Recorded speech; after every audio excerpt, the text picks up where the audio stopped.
কোনো বড় ধরনের জানান না দিয়েই শরীরের ভেতরে নীরবে বাসা বাঁধে এক মরণ ব্যাধি। চিকিৎসা বিজ্ঞানের ভাষায় যাকে বলা হয় হাইপারটেনশন বা উচ্চ রক্তচাপ। বিশ্বজুড়ে এবং আমাদের দেশেও এটি এক নীরব ঘাতক হিসেবে পরিচিত।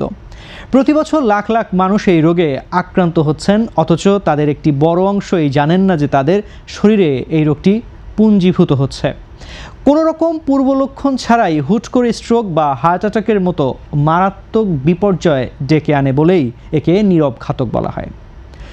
বিশ্ব স্বাস্থ্য সংস্থার সাম্প্রতিক তথ্য ও জনস্বাস্থ্য বিশেষজ্ঞদের মতে উচ্চ রক্তচাপের কারণে হৃদযন্ত্র, মস্তিষ্ক, কিডনি সহ শরীরের প্রধান অঙ্গগুলো মারাত্মকভাবে ক্ষতিগ্রস্ত হয়। যখন রক্তনালীর দেওয়ালে রক্তের চাপ স্বাভাবিকের চেয়ে অনেক বেশি থাকে, তখন হৃৎপিণ্ডকে শরীরে রক্ত সঞ্চালন করতে অতিরিক্ত পরিশ্রম করতে হয়। দীর্ঘদিন এই অবস্থা চলতে থাকলে রক্তনালী দুর্বল বা শক্ত হয়ে যায়। এর চূড়ান্ত পরিণতি হিসেবে দেখা দেয় আকস্মিক হার্ট অ্যাটাক, স্ট্রোক কিংবা কিডনি বিকল হওয়ার মতো ঘটনা। চিকিৎসকেরা বলছেন, অনিয়ন্ত্রিত জীবনযাপন, অতিরিক্ত লবণ খাওয়া, স্থূলতা, মানসিক চাপ এবং বংশগত কারণে এই রোগের ঝুঁকি জ্যামিতিক হারে বাড়ছে।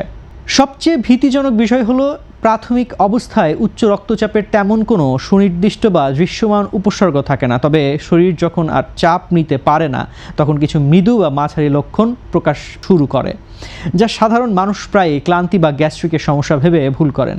যদি আপনার প্রায় তীব্র মাথা ব্যথা, বুক ধড়ফড় করা, মাথা ঘোরানো, অল্প পরিশ্রমে হাঁপিয়ে ওঠা, দৃষ্টিশক্তি ঝাপসা হয়ে যাওয়া কিংবা নাক দিয়ে রক্ত পড়ার মতো লক্ষণ দেখা দেয়, তবে বুঝতে হবে আপনি হয়তো ইতিমধ্যেই এই ঘাতক ব্যাধিতে আক্রান্ত হয়েছেন। এই ঘাতক ব্যাধি থেকে নিজেকে সুরক্ষিত রাখার একমাত্র উপায় হলো সচেতনতা এবং নিয়মিত স্ক্রিনিং। চিকিৎসকদের পরামর্শ অনুযায়ী বয়স 30 পার হওয়ার পর থেকেই প্রত্যেকের নিয়মিত বিরতিতে রক্তচাপ পরিমাপ করা উচিত। এছাড়া খাবারে বাড়তি লবণ পরিহার করা, প্রতিদিন অন্তত 30 মিনিট কায়িক পরিশ্রম এবং হাঁটা, চর্বিযুক্ত খাবার এড়িয়ে চলা এবং মানসিক চাপ নিয়ন্ত্রণে রাখার মাধ্যমে এই রোগ থেকে মুক্ত থাকা সম্ভব। নীরব ঘাতক উচ্চ রক্তচাপকে অবহেলা না করে আজই আপনার রক্তচাপ পরীক্ষা করুন এবং জীবনযাত্রায় ইতিবাচক পরিবর্তন আনুন।